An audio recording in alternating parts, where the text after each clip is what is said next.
Hello, welcome, Hacking Forensics Investigator, an exciting class. Just real briefly, we're going to take a look at what's going on in Hacking Forensics Investigator. It is laid out very much like any other of the courses that I do with the EC Council. You're going to have this little nice start page that gives you some information. It's really nice. It's got some brochures and things you can take a look at. And then this is going to go away. So after about the first week of class, I will force everything to go to the modules so that you don't have to go in and click. At the top, you got the course resources where, you got this video, and this is the video that's particular to dealing with hacking forensics investigators. So let me actually close these up so we can see them. You will notice that the modules are organized not as straightforward as other classes that I've done. And that's because of how the material is dealt with. So here in this module, we're dealing with the first 3 weeks. First 3 weeks for this first module. Then 4 and 5, then 6. And then there's this one that's 7 and 8. We get through, there's a lot to do in that one. So a little more time on that one. This class is a lot less busy if you took incident handler. This class is a lot less busy than incident handler, but it has a lot of labs that are very specific in trying to bridge the information of I read, this is what I do as a forensics investigator, and this is how I get it done. So I say this a lot, and I continue to say it. This is as close as you can get to actually a job. It really, really is. A lot of people will complain that there's this jump between the information and actually doing something in a lab. And it's like, that's life. I've experienced it, right? I learned a bunch of stuff, and it's really foundational important. And then I have to go in and figure out, how do I use the tools to do what we talked about over here? There's not a real gradual progression in doing that. There's a jump that has to be made.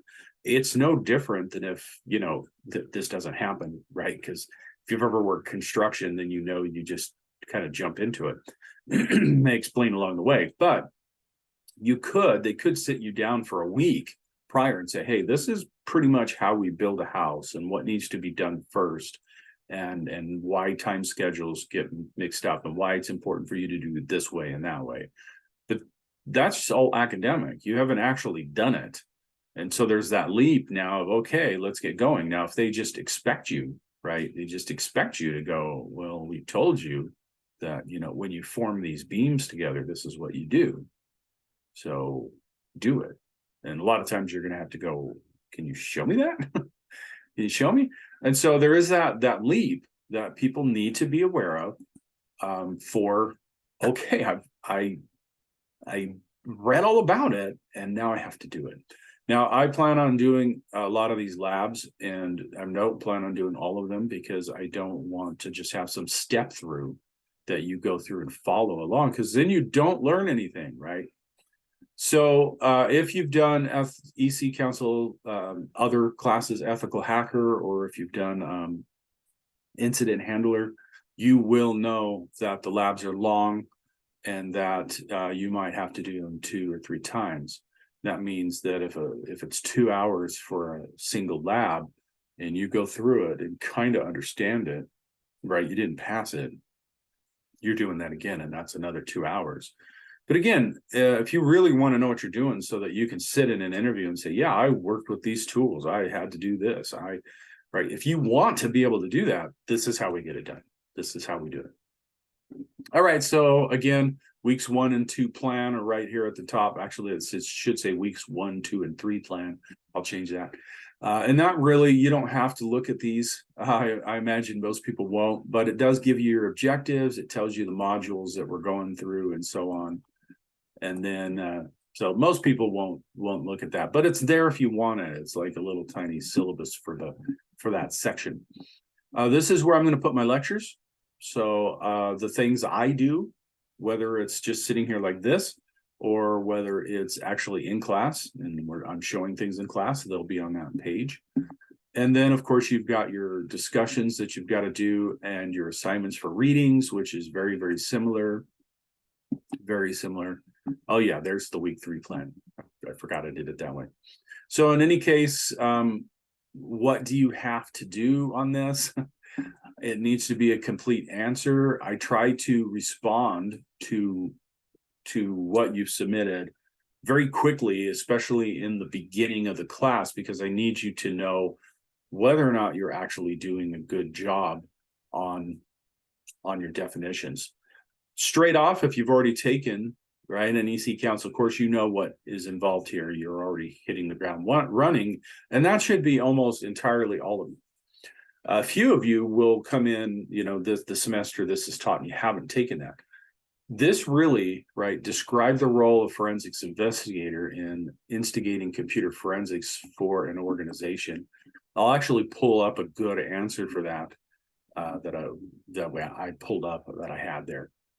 So I'll pull that up in a minute to answer this question. But basically, this is what I tell people that are taking EC Council courses. It's in the other material that I hope you watched, right? Basically what you need to do is you need to go through the book and read the different sections within the material, get an idea of what's going on here, then come back and take a look and say, okay, they're asking about this. Now let me go and study specifically that, which is going to be in the beginning of the chapter, and then answer it. And it needs to be complete. So just, like a general rule of thumb, I'm not going to tell you that this is the grade you're going to get for this kind of thing, but general rule of thumb, usually you're looking at a pretty good paragraph, if not 2 paragraphs. That's generally what it is. And the reason why is because you can't accurately describe the role of a forensics investigator in investigating computer forensics or instigating computer forensics. You cannot answer that question with 2 sentences. You just can't. And lots of people don't understand that. They think, oh, well, I read this little thing, blah, blah, blah. Here's a little blurb. And it's like, okay, that's failing. You get a failing grade on that. And so you need to know really up front. And I actually do post responses. So when I grade something, there's actually a section where I can put in some notes. If you're not going back and looking at your material of why you got a low grade on that, that is your fault, because I normally will put in there until I get tired of putting it in there. Hey, you need to improve this. This doesn't explain things well enough, that kind of thing. All right, so I'm going to pause this for a second. I'm going to pull up my example. All right, so here it is. This is an example of answering that question correctly. A forensics investigator plays an integral role in the initiation and implementation of computer forensics for an organization. They are responsible for evaluating the current systems posture of the organization, identifying and analyzing threats, and developing strategies and a plan for mitigation of those threats. Now, I'm not going to keep reading it. There's no reason for me to read it, but you can see that is a long, detailed answer. That's what we're expecting to see. That's what I'm expecting to see. That's what EC Council is expecting to see for your answers. And so these are very demanding. These take time. I try to warn students over and over again that if you think you're going to go in and spend a good 30 minutes on chapter 1, that's a real problem. You have to change that high school way of thinking and realizing that this is preparing you for a career. This is preparing you so that you can step in and say, I know how to do that.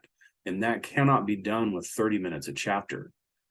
Right. So that's all in my other stuff, but you're going to have to study, and you're going to have to study hard. Otherwise, you're really not going to pass the class. That's all there is to it.